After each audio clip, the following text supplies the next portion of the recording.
Opa, e aí meus amigos, tudo bem com vocês? Bom, vamos lá. Poucas coisas no mundo simplesmente atingem o status de lendário dentro do ramo da indústria dos games. Ainda mais quando se trata de um console. Sei que nos principais foram poucos, mas somente 2 vezes aconteceu com que uma empresa estreante consegue estabelecer em apenas 2 consoles. O vídeo de hoje é sobre uma delas.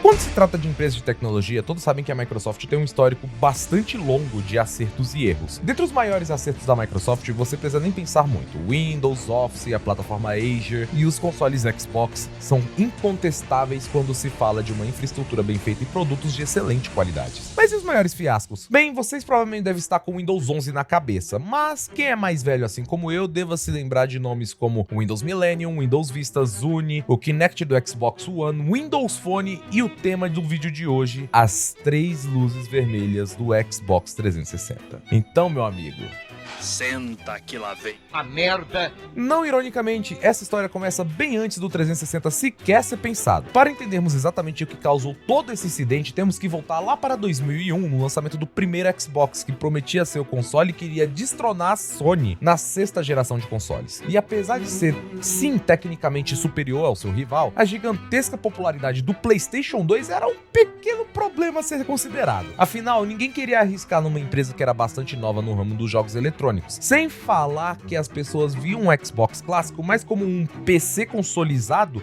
do que como um console propriamente dito. E bem, errados eles não estavam, o Xbox original era exatamente isso. Apesar de ter algumas modificações leves na arquitetura do console, o seu processador era um Intel Pentium 3 e o seu chip gráfico uma Nvidia GeForce 3. E vai por mim, essa brincadeira doeu no bolso da Microsoft, porque o custo de produção de todo o conjunto do Xbox original era bem caro. Mas mesmo assim eles preferiram manter o console na mesma faixa de preço do PlayStation 2, que é de $300. Mas o problema vem a seguir, porque o Xbox não vendeu tanto quanto a Microsoft esperava. Fora que, para compensar o preço de produção, a Microsoft teve que pagar do próprio bolso para manter o preço do console. Resultado que, na época, o console flopou e deu um prejuízo bem humilde de $4 bilhões.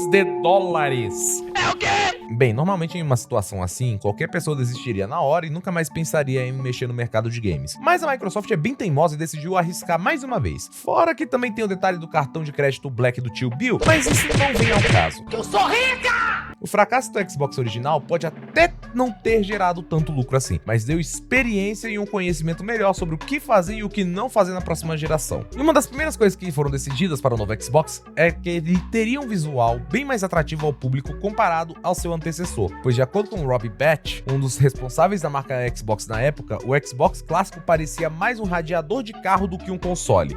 Parece até uma piada de tão absurda a comparação, mas é graças a esse pensamento que o Xbox 360 tem esse visual estiloso como a gente conhece. Porque cá entre nós, o chipoquinha de 360 graus é um negócio bonito. E isso em todos os seus modelos. Mérito total para a Microsoft nesse ponto. Outro detalhe que precisava ser decidido seriam os processadores e placas de vídeo que seriam utilizadas. Inicialmente, a Intel, que até aquele momento tinha uma parceria direta com a Microsoft, sugeriu colocar um Pentium 4 como processador. A ideia acabou sendo recusada porque eles queriam algo mais focado em games, e o Pentium 4 basicamente era um processador genérico de computador, podemos assim dizer. Eles tentaram convencer a Intel para fabricar uma CPU personalizada, mas no fim das contas eles preferiram ir correr atrás da IBM, que curiosamente estava desenvolvendo um processador com a tecnologia PowerPC naquela mesma época. A parte curiosa é a seguinte: você sabe para quem que a IBM estava produzindo essa mesma tecnologia para começo de conversa? Para Sony! Sim, o PowerPC estava sendo utilizado para construir o tão polêmico processador Cell do PlayStation 3. Mas calma, que isso é assunto para outro momento. O que nos interessa agora é que a IBM não tinha contrato de exclusividade com a Sony quanto ao uso dessa tecnologia, o que acabou permitindo que eles conseguissem concluir o pedido da Microsoft. E o resultado disso foi o processador Xenon.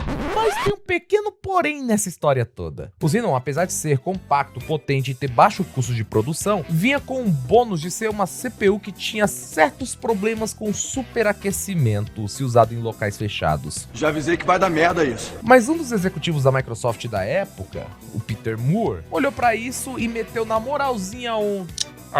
Deixa que vamos resolver essa merda pra depois. Mal sabia ele que essa decisão iria assombrar não só ele, mas também como toda a divisão Xbox durante a vida útil do console. Já tá dando merda? Apesar deles terem resolvido o problema do processador, já estava na hora de decidir quem iria fazer a placa de vídeo. Mas para variar, a Microsoft também não poderia contar com a Nvidia dessa vez. Porém, por alguns motivos diferentes, que nesse caso foram alguns probleminhas judiciais da Nvidia. Então eles acabaram usando um processador gráfico da ATI para lançar o console o mais rápido possível. Vem cá, vocês estão notando um padrão? Praticamente todas as peças do console haviam sido quase que completamente terceirizadas, sacrificando assim a segurança por velocidade de produção. Tudo para poder lançar o Xbox 360 antes do PlayStation 3. Apesar da correria, o Xbox 360 foi um sucesso total, vendendo horrores no seu lançamento e abrindo a 7ª geração de consoles com pé na porta e soco na cara. E para sorte da Microsoft, o PlayStation 3 havia sido adiado, garantindo praticamente um ano inteiro sem sua principal concorrente. Tudo até parecia bem pro Xbox 360 até que um fatídico incidente aconteceu. Vários compradores, após um tempo de uso, começaram a reportar um problema até que curioso no console. Um problema caracterizado por 3 luzes vermelhas piscando na frente do videogame. O famoso 3RL.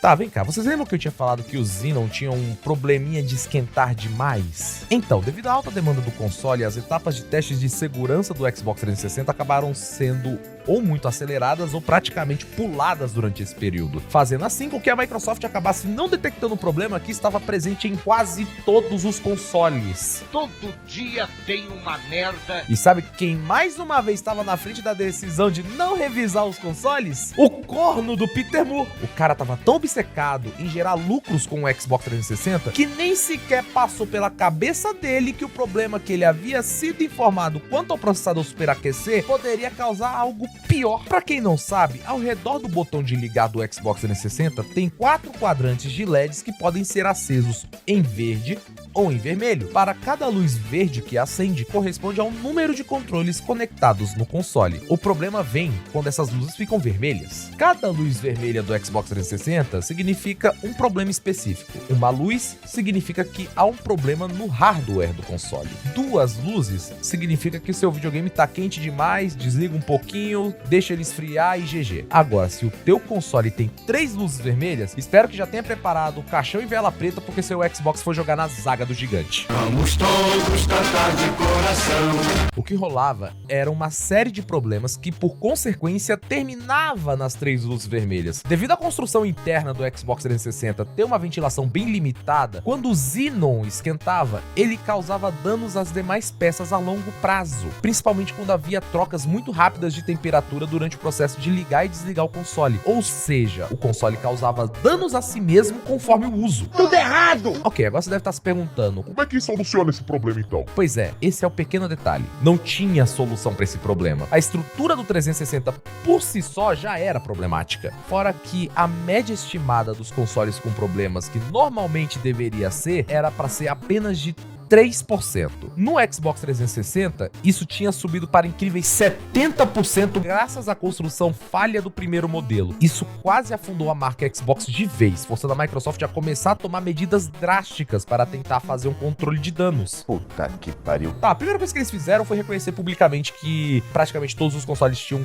uma chance alta de dar algum defeito. Logo em seguida, eles estenderam a garantia do produto de 1 para 3 anos, prometendo desde o suporte até a troca completa do videogame caso necessário. Ainda bem. Bem, isso se teu console não tivesse aquele pequeno chip para rodar algum daqueles jogos que você encomendou do Caribe, né? Porque se esse fosse o caso, você não teria direito de acionar o suporte da Microsoft. Achou que ia dar uma de esperto, né, brother? E mais uma vez, a Microsoft teve que pagar do próprio bolso para resolver toda essa zona, tendo um gasto de mais de 1,15 bilhão de dólares. E mais uma vez o cartão Black do tio Bill teve que ser utilizado. Olha só que coisa boa, hein?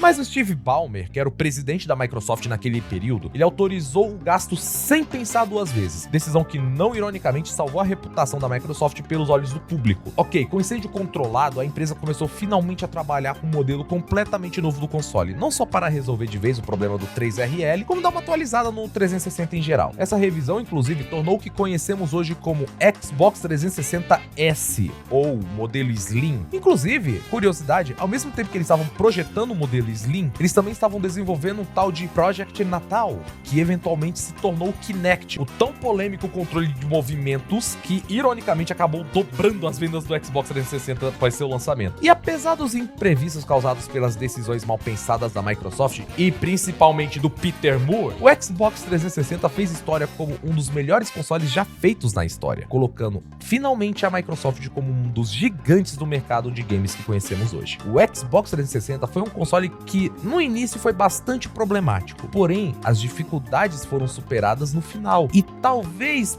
possa-se dizer até hoje que esse é definitivamente o melhor Xbox de todos os tempos. E com todos os erros que eles cometeram e aprenderam a consertar, talvez não tenham problemas na geração seguinte, não é mesmo? Mas enfim, eu sou o Rick e se tu chegou até aqui, não custa nada dar aquele like, se inscrever no canal, passar esse vídeo pros amigos e dar uma olhadinha nos outros vídeos. Talvez você possa gostar daqui. Muito obrigado por me ouvirem até aqui. Fiquem com tudo. E falou.